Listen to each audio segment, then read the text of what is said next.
नमस्कार। व्रत कथा चैनल पर आपका स्वागत है।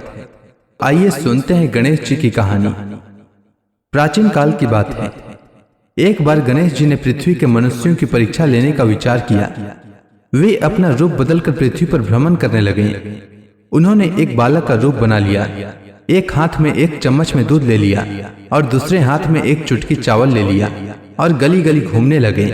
साथ ही साथ आवाज लगाते चल रहे थे, कोई मेरे लिए खीर बना दे, कोई मेरे लिए खीर बना दे। कोई भी उन पर ध्यान नहीं दे रहा था, बल्कि लोग उन पर हंस रहे थे। वे लगातार एक गांव के बाद दूसरे गांव इसी तरह चक्कर लगाते हुए पुकारते रहे, पर कोई खीर बनाने के लिए तैयार नहीं था। सुबह से शाम हो गई। गणेश जी लगातार घूमते रहे। काफी घूमने के बाद वह एक गांव से गुजर रहे थे। वहां पर एक बुढ़िया थी। शाम के वक्त अपनी झोपड़ी के बाहर बैठी हुई थी। तभी गणेश जी वहां से पुकारते हुए निकले कि कोई मेरी खीर बना दे, कोई मेरी खीर बना दे। बुढ़िया बहुत कोमल हृदय वाली स्त्री थी। उसने कहा, बेटा मैं तेरी खीर बना देती हूँ। गणेश जी ने कहा, माई अपने घर में से दूध और चावल लेने के लिए बर्तन ले आओ।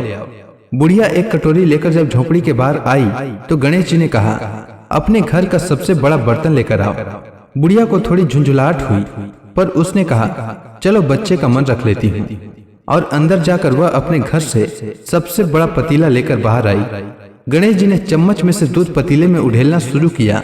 तब बुढ़िया के आश्चर्य की सीमा न रही जब उसने देखा दूध से पूरा पतीला भर गया है। एक के बाद एक बर्तन झोपड़ी के बाहर लाती गई और उसमें गणेश जी दूध भरते चले गए। इस तरह से घर के सारे बर्तन दूध से लबालब हो गई। गणेश भगवान ने बुढ़िया से कहा, मैं स्नान करके आता हूँ, तब तक तुम खीर बना लो, मैं वापस आकर खाऊंगा। बुढ़िया ने पूछा, मैं इतनी सारी खीर का क्या करूंगी? इस पर गणपति महाराज बोले, सारे गांव को दावत दे दो। बुढ़िया ने बड़े प्यार से मन लगाकर खीर बनाई। खीर की भीनी भीनी मीठी मीठी खुशबू चारों दिशाओं में फैल गई। खीर बनाने के बाद वह हर घर में जाकर खीर खाने का न्योता देने लगी। लोग उस पर हंस रहे थे। बुढ़िया के घर में खाने का दाना नहीं और यह सारे गांव को खीर देने का दावत दे रही है। लोगों को कुतूहल हुआ और खीर की खुशबू से लोग खींचे चले आए और देखते ही देखते सारा गांव बुढ़िया के घर में इकट्ठा हो गया। जब बुढ़िया की बहू को दावत की बात मालूम हुई तब वह सबसे पहले वहां पहुंच गई। उसने खीर से भरे पतीले को जब देखा तब उसके मुंह में पानी आ गया। उसे बड़ी जोर से भूख लगने लगी। उसने एक कटोरी में खीर निकाली और दरवाजे के पीछे बैठकर खाने की तैयारी करने लगी। इसी बीच एक छींटा गिर गया और गणपति महाराज को भोग लग गया और वह प्रसन्न हो गए।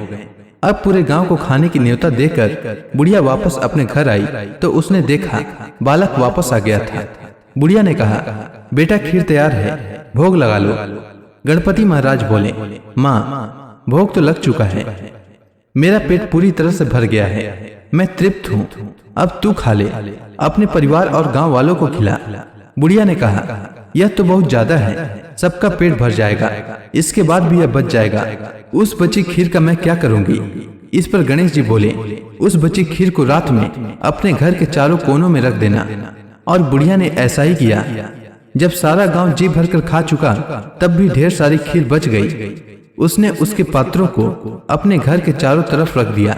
सुबह उठकर उसने क्या देखा, पतीलों में खीर के स्थान पर हीरे जवाहरात और मोती भरे हुए थे।